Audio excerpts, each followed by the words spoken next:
Ya, Assalamualaikum warahmatullahi wabarakatuh. Selamat sore, Bapak dosen.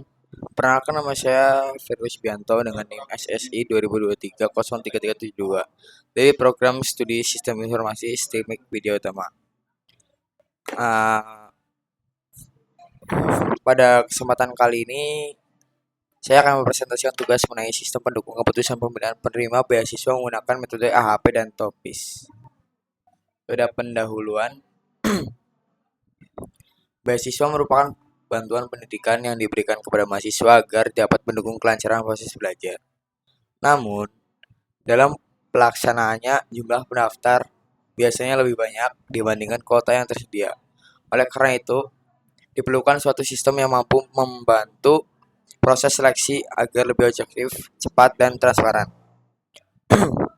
Pada penelitian ini digunakan dua metode, yaitu ada metode AHP atau Analytical Hierarchy Process untuk menentukan bobot setiap kriteria, serta ada TOPIS atau Technique for Order Preference by Similarity to Ideal Solution untuk menentukan alternatif terbaik berdasarkan bobot yang telah diperoleh.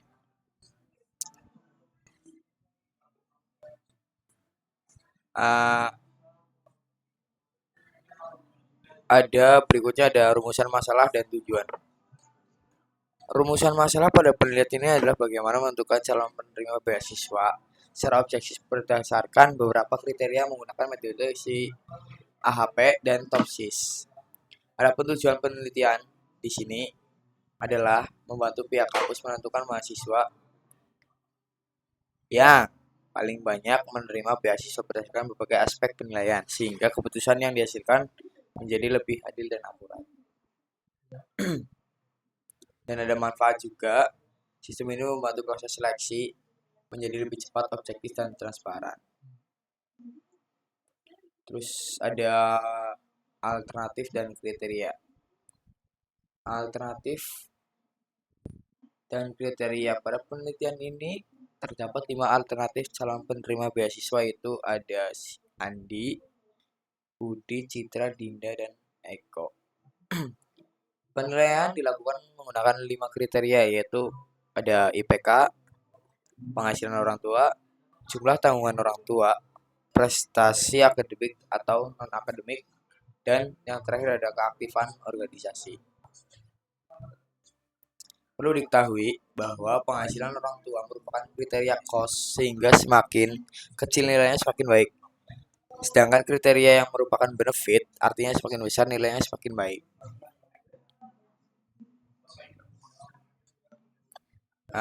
Yang selanjutnya ada penentuan bobot menggunakan AHP. Tahap pertama adalah menentukan bobot setiap kriteria menggunakan metode AHP. Berdasarkan hasil perhitungan diperoleh bobot sebagai berikut. IPK sebesar 0,350. Penghasilan ini bobotnya ada di 0,250. Jumlah tanggungan itu ada di 0,150. Yang sesuai prestasi ada sama 0,150. Yang terakhir ada keaktifan organisasi yaitu 0,100. Dari hasil tersebut dapat diketahui bahwa IPK menjadi kriteria yang memiliki prioritas tertinggi dalam proses seleksi. Selain itu, konsistensi rasio kurang dari 0,10 sehingga metrik perbandingan dinyatakan konsisten dan layak digunakan. Perhitungan menggunakan tropis.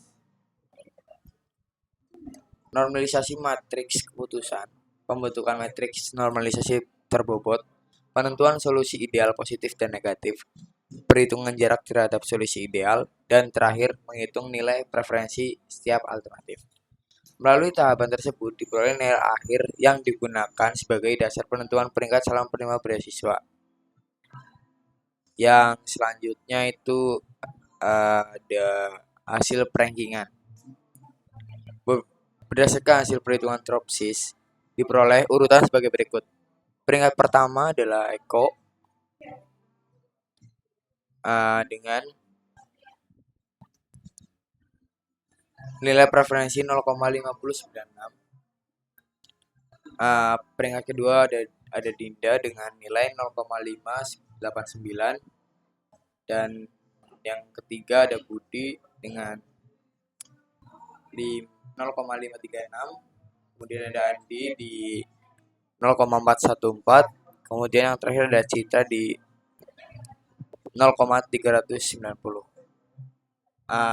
Yaitu simulasi ada Eko menjadi penerima beasiswa yang paling layak karena memiliki kondisi ekonomi yang lebih membutuhkan, dengan penghasilan orang tua paling rendah, disertai IPK yang baik dan aktif dalam organisasi. Kemudian adalah analisis. Dari hasil analisis tersebut dapat disimpulkan bahwa kombinasi mode AHP dan TOPSIS mampu menghasilkan keputusan yang objektif. AHP berfungsi menentukan tingkat kepentingan setiap kriteria, sedangkan TOPSIS digunakan untuk memilih alternatif yang paling dekat dengan solusi ideal positif yang paling jauh dari solusi ideal negatif. Ada keunggulan metode ini adalah mampu memberikan hasil peringkat yang jelas sehingga memudahkan pengambilan keputusan. Namun, hasil akhirnya tetap dipengaruhi oleh bobot yang diberikan pada setiap kriteria. Refleksi mengapa metode digunakan menentukan bobot kriteria secara terstruktur. Metode AHP dan TOPSIS. Yang selanjutnya ada kesimpulan. Sebagai penutup, dapat disimpulkan bahwa sistem pendukung keputusan menggunakan metode AHP dan TOPSIS dapat membantu proses seleksi penerima beasiswa menjadi lebih cepat, objektif, dan transparan. Berdasarkan hasil nilai perhitungan, Eko menjadi mahasiswa yang paling layak menerima beasiswa dengan nilai preferensi 0,596. Kedepannya, sistem ini bakal masih dapat dikembangkan dengan menambahkan jumlah alternatif kriteria maupun data mahasiswa agar hasil seleksi lebih akurat. Saran sistem yang dapat dikembangkan dengan menambahkan alternatif kriteria data hasil pasti ya, biar semuanya itu lebih akurat.